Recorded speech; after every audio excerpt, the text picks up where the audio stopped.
अस्सलाम वालेकुम। मैं हूं आपका मेज़बान मिर्ज़ा उसामा और आप देख रहे हैं इनोसेंट साइंस।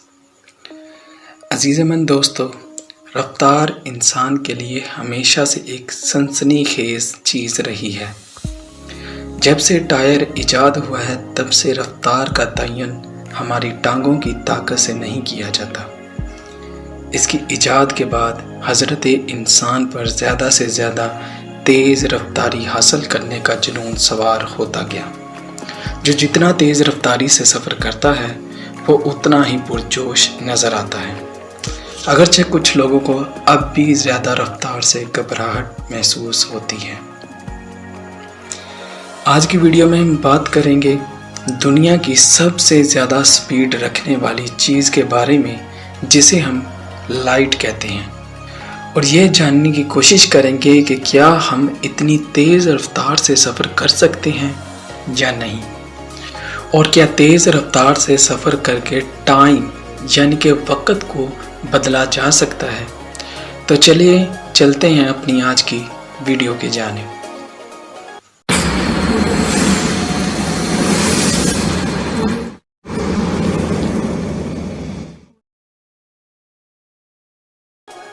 तो अज़ीज़मन दोस्तों, दौरे जदीद में इंसान ने वाकई बहुत तेज़ रफ्तार चीज़ें बना ली हैं।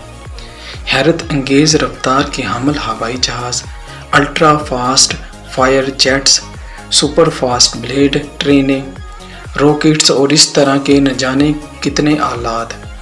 लेकिन कायनात में अभी भी एक ऐसी चीज़ मौजूद है जिसकी रफ्तार का असर अशीर भी नहीं पा सका।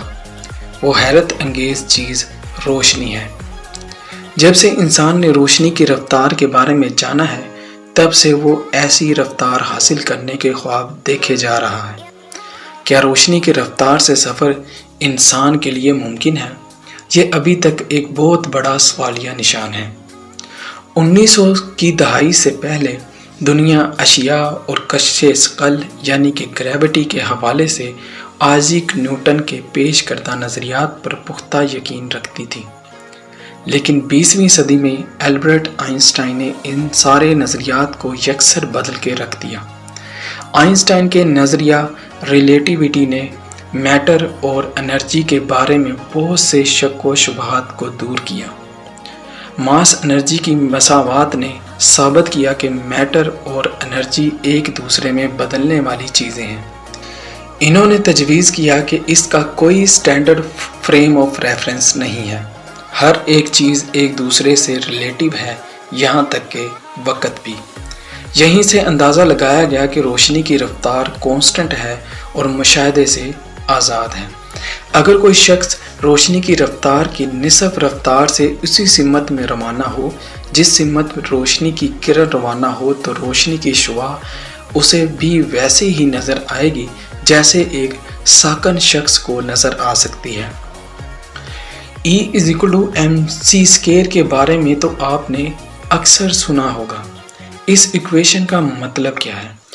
इसका मतलब है कि अगर एक चीज़ की वेलोसिटी रोशनी की वेलोसिटी के 10% हो जाती है तो उसकी क्वांटिटी अपनी असल से 0.5% बढ़कर ज़्यादा हो जाती है। और अगर चीज़ रोशनी की रफ्तार का 90% हासिल कर लेती है तो उसकी क्वांटिटी अपनी असल से 2 गुना ज़्यादा हो जाएगी। ये मसावात हमें बताती है कि हम रोशनी की रफ्तार से सफ़र नहीं कर सकते, क्योंकि कोई मादी चीज़ इंतहाई तेज़ी से सफ़र करती है तो उसकी क्वांटिटी भी रफ्तार के साथ बढ़ती जाती है, और जैसे ही वो चीज़ रोशनी की रफ्तार पर पहुंचेगी उसकी क्वांटिटी लामहदूद हो जाएगी और वो रुक जाएगी। इसे धकेलने के लिए भी लामहदूद तवानाई दरकार होगी। जाहिर है इतनी एनर्जी की दस्तयाबी नामुमकिन है। दरीना शदीद कोशिशों के बावजूद हकीकत में हम रोशनी की निसफ रफ्तार भी हासिल नहीं कर सके, क्योंकि हमारे पास इतनी एनर्जी पैदा करने का ज़रिया नहीं है और ना ही इतनी मजबूत धात है जो इस रफ्तार पर खला में सफ़र करे और खला में मौजूद ज़र्रात के शदीद टकराव को झेल सके। इस रफ्तार पर हमारा मजबूत तरीन मटीरियल से बना जहाज़ भी ज़र्रात से टकरा कर ज़र्रात में तब्दील हो जाएगा, جہاز میں موجود ہمارا بھی یہی حال ہوگا، ہمارا وجود بھی خلائی ذرات کے ساتھ ذرہ ذرہ ہو جائے گا، پھر ہماری داستان تک نہ ہوگی داستانوں میں، مگر خواب دیکھنے، تصور کرنے یا فرض کرنے پر کوئی پابندی نہیں۔ چلے فرض کر لیتے ہیں کہ ہم روشنی کی رفتار کی 90% رفتار پر سفر کرتے ہیں، تو یہ بہت دلچسپ مراحل سے گزریں گے۔ ایک ساکن شخص کی نسبت ہم وقت میں سستی کا تجربہ کریں گے۔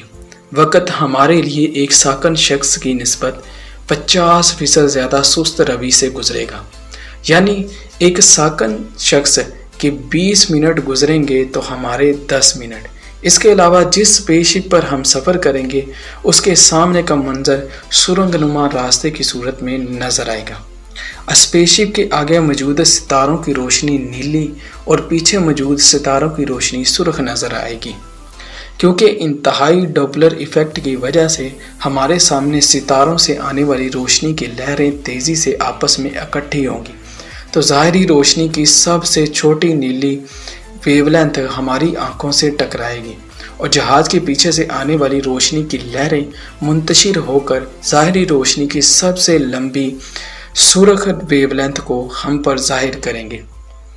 اور اگر ہماری رفتار انتہائی ہو جاتی ہے تو پھر ہمیں تاریکی کے علاوہ کچھ نظر نہیں آئے گا، کیونکہ اس انتہائی رفتار پر روشنی کی ویو لینتھ ہماری آنکھوں کے ویریبل اسپیکٹرم کی حدود سے باہر ہو جائیں گی۔ آج کے لیے بس اتنا ہی۔ اپنا اور اپنے دوستوں کا خیال رکھیے گا، اور اگر آپ کو میری یہ کاوش پسند آئی ہو تو انوسینٹ سائنس کو سبسکرائب ضرور کیجیے گا، اور اپنے انوسینٹ سے دوستوں کے ساتھ شیئر ضرور کیجیے گا، تاکہ وہ بھی اس انوسینٹ سے علم سے مستفید ہو سکیں۔ خدا حافظ۔